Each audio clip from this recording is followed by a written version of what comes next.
time for another edition of Bama and Bourbon with Aaron Suttles from Yale, Alabama. I'm Lance Taylor from the next round right here on Roll Tide Pods. Like, subscribe, share. We would appreciate that. We talk a little Alabama football. We talk some bourbon. Alabama coming off defensively best performance of the year. I think so, no doubt.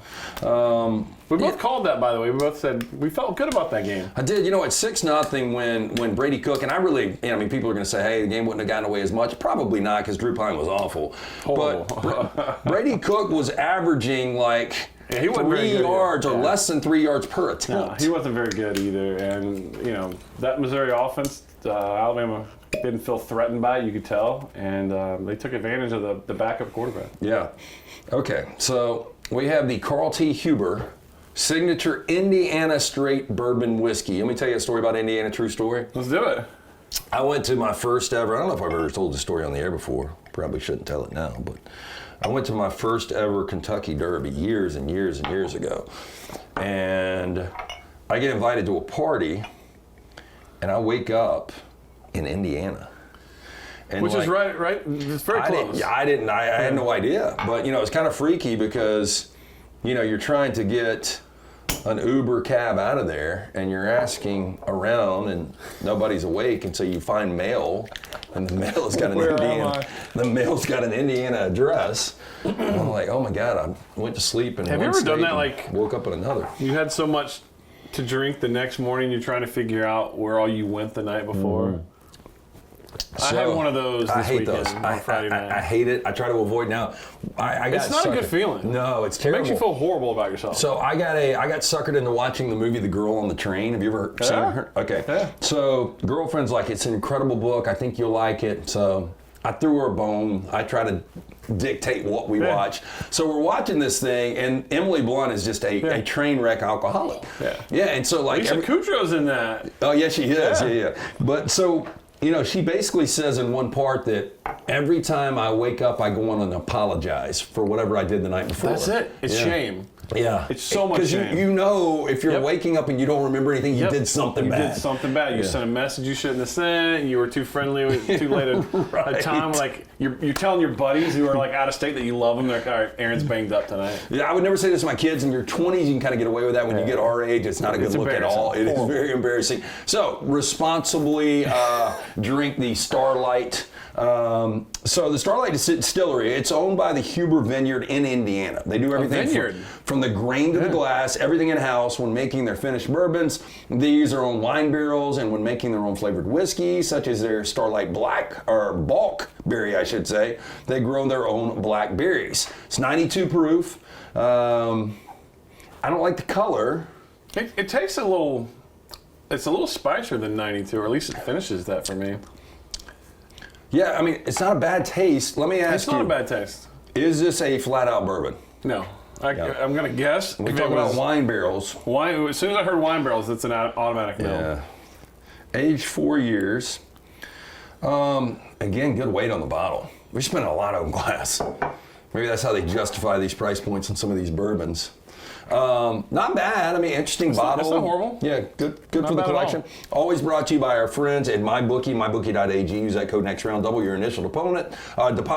That's right, MyBookie will double your initial deposit when you use the code next round. Kickoff last November, I should say, last month of the regular season with our friends at mybookie.ag. Again, use that code next round. Also brought to you by our friends at the Beverage Place. In the pink package, we will give you more information on JJ Chan, all the fine folks there. 34-0 though. I'll tell you what I liked was Kane Womack has gotten so much shit, and deservingly so. He was in a good mood after the game, as he should have been. Well, I love them calling timeout and bringing the starters back. And now somebody gets hurt, it's a bad look, but I like It's an attitude. Well, it's an attitude, and it galvanized the team. Yeah. Like, you saw guys like Booker over there in Milrow. It did. Because they wanted to see their backups have success, and unfortunately, and I think Coach even said this, that they allowed, when they put the backups in, they allowed 3 explosive plays right off the bat.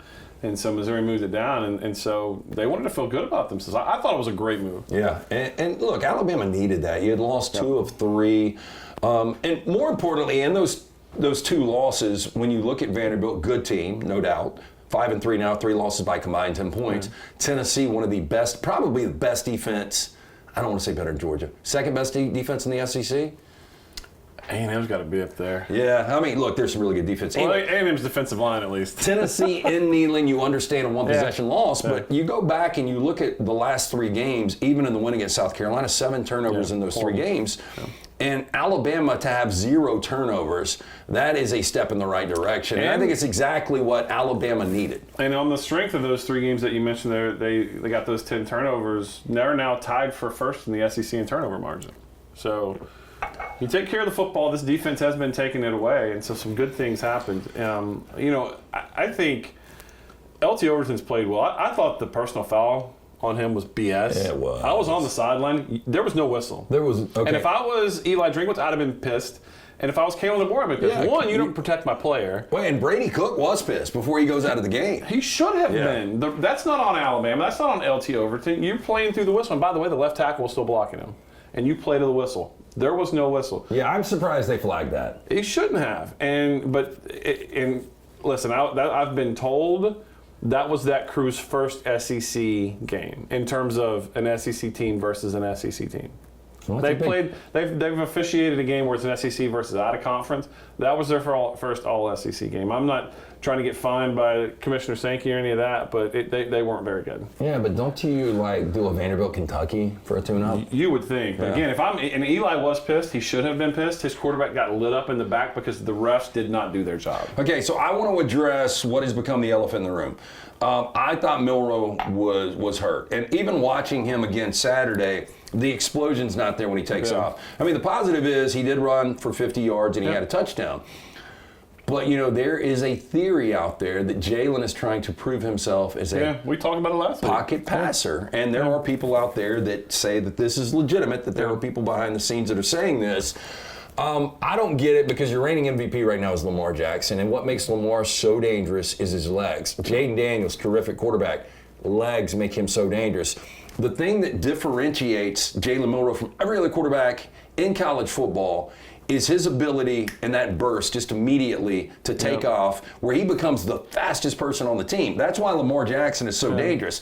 Now, Jalen's gotten better as a passer, but if you're just going to sit back, it takes everything away that if I'm a general manager, I want to draft him for. I don't know if it's legitimate. We've both heard it, and it just still looks like he's a little hesitant. It does. And look, there's plenty of, we've seen it a lot more this year with the design of the offense. There are built-in quarterback runs that weren't there in previous years. So maybe he's like, that's where I'm utilizing that facet of my game when it's a called pass play. I'm gonna stick out. But there are times you need to move the chains, and you gotta get it. But I will agree, his burst does not seem there. I wish I had some money every time someone has asked me if he's been hurt. Yeah.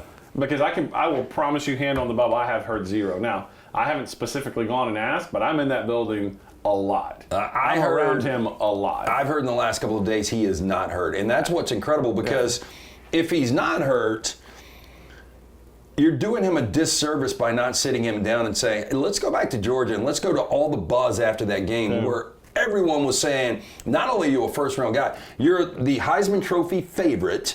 You are now at least projected to be the number 1 overall guy. And after that game, you start doing different things that, by the way, are hurting the team. Yeah. And I just don't think that's the best version of Jalen Milroe. Now, again, he's got to do what's best for him and his family, but what I think is best for him and his family is to play like he did against Georgia. I think he's got a lot of talent. I think there are moments where he looks good, and there are moments where he looks inconsistent. I think each play, what Nick Saban was famous for saying, you got to play each play like it has a life and a history of its own. And he's got to make those reads and go with it. One thing I continue to see, you saw it play out Saturday, you have got to establish the running game. They were pitiful in the first half. And then the second half, they gave Justice a little bit of run, and he has 2 great runs. And he still only had 8 carries. Lance, I don't know. Now, part of it 9.9 a carry. He was phenomenal. He buried that poor kid. Now, I was on the sideline. I wish everyone could have heard the pop because it was loud, and the sideline went crazy. He buried that guy, and then broke it out. Got a great block from Hollywood, take it in for a touchdown. But there's another run that was even a better run where he makes 3 cuts, 1 in the hole, 1 on a linebacker, and then 1 on defensive back. And that was probably his longest run of the day or close to his longest run of the day. he was great. They got to figure out a way to get him the ball. Yeah, look, Trevor Etienne is good for the Georgia Bulldogs, but I think either Justice or Jam would be their best running back.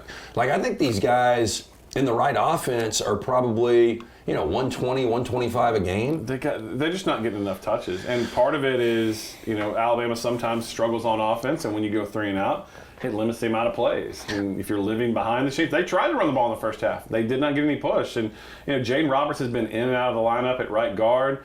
So it's just, I'll eat crow on this. I thought that offensive line would cave guys in, and it is not happening. I think a lot of people believe that. It's Bama and Bourbon with Aaron Suttles from Alabama. Tell us about the collective, how you can go out and get another Tyler Booker or get another Ryan Williams. Well, look, it's a competition business, and it's the same with NIL. I mean, we're competing against all the schools in the SEC, and human psychology tells me when you're desperate to win, you're going to do whatever it takes. So schools like Tennessee and Ole Miss and Arkansas and Auburn, because they have not been great as of late. They are, let's just be honest, they are putting their money where their mouth is in terms of NIL. Alabama's had a lot of success, so the human psychology, fans aren't as accustomed to that. But we are in a competition business, and so if you're interested in helping Alabama stay competitive, yay-alabama.com. Well, look, we're hoping this season really expands all the way until January.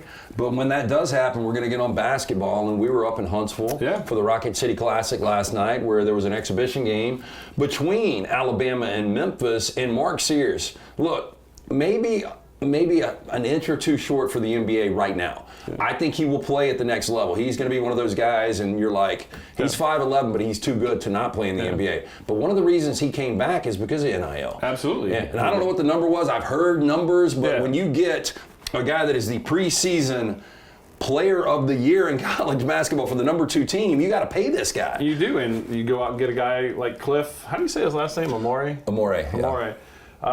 And you get other transfers, guys like Millette, who came in from Pepperdine. I mean, Alabama has its roster the way it has it because of NIL. Let's not get that twisted. I almost think it's more important for basketball because there are fewer misses in basketball, I believe. Because if you got to get it right. Yeah, Millette, you go to Pepperdine, this guy can shoot the eyes out of it. More than likely, it's going to be able to transition in the system that Nate Oates runs. Football, a little bit different. It gets a little complicated, especially with quarterbacks. There's a lot of misses in quarterbacks. Yeah, and the rosters are just so much bigger. So the money involved is just so much bigger. Do you want another nip? Yeah, let's do it. This is not bad. Again, the Starlight Distillery, Indiana. I'm amazed at how many states, because there used to be it's everywhere now. The old thought that it Kentucky. had to be in Kentucky. It's it's out in Wyoming now. It's in Colorado. So Tennessee, Kentucky. I really wonder how many varieties of bourbon are out there now. Thousands. I mean, we're in season 3 or 4 of this? 3? This is season 3. I mean, think about how many different bourbons we've had.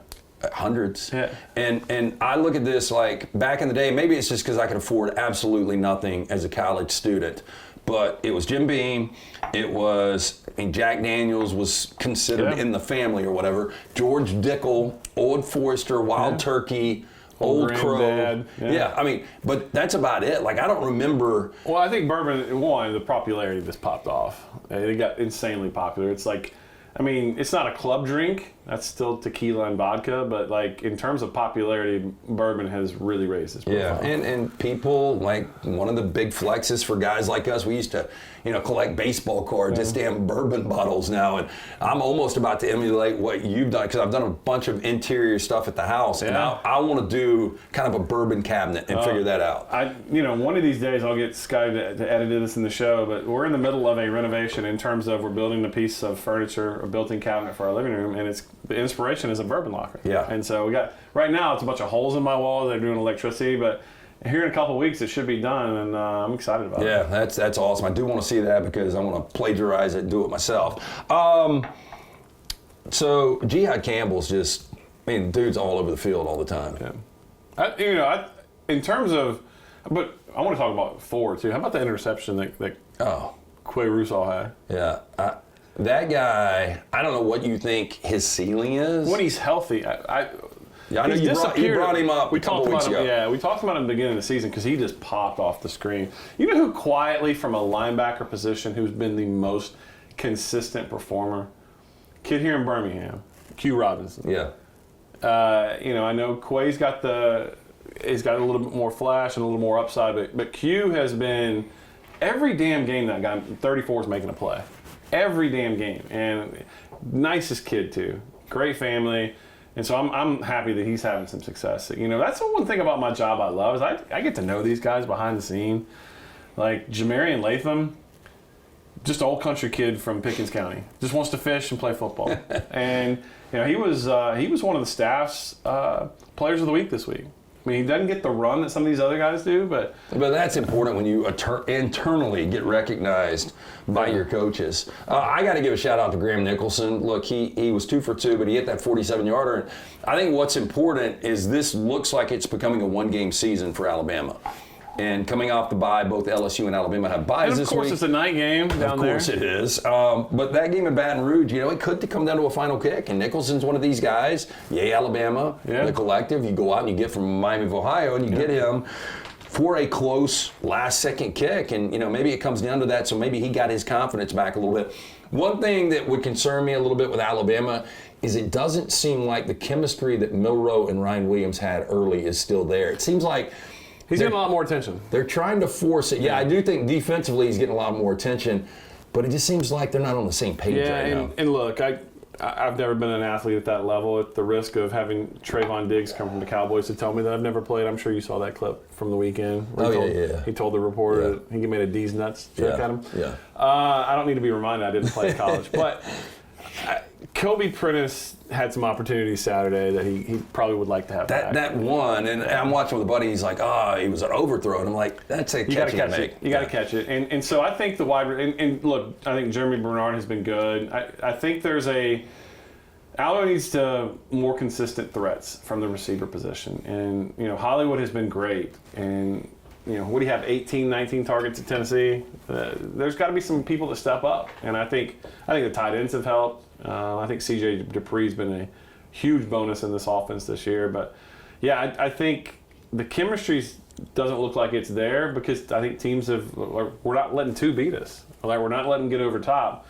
Who was it that Jalen missed just barely? Was it Prentice on the deep shot? Yeah, on the deep shot. So maybe they've identified Kobe could be that guy that helps the offense. Yeah, he got targeted on Saturday. I mean, he got looks because it had almost become two-dimensional with Ryan Williams and Jeremy Bernard. And Kobe has dealt with some injuries this year, but we had a Kendrick Law sighting on the run. They finally started using him. Like, you see it. Dude can fly. The moment he touches the ball, it looks different than the other receivers. And so you've got to get creative ways to get him the ball, and because he's too good not to. Bama and Bourbon brought to you by our friends at the Beverage Place, located next to the PGA Superstore on Highway 280. Pink Package, located across from the Target, next to Arby's on Highway 280. One-stop shop. Liquor, beer, seltzers, wine, cigars, sodas, mixers, ice, even fresh lemons and limes. They open early, they close late. Get in, see Chan, JJ, the fine folks at both of those locations. You mentioned Kane Womack really excited after the Missouri game.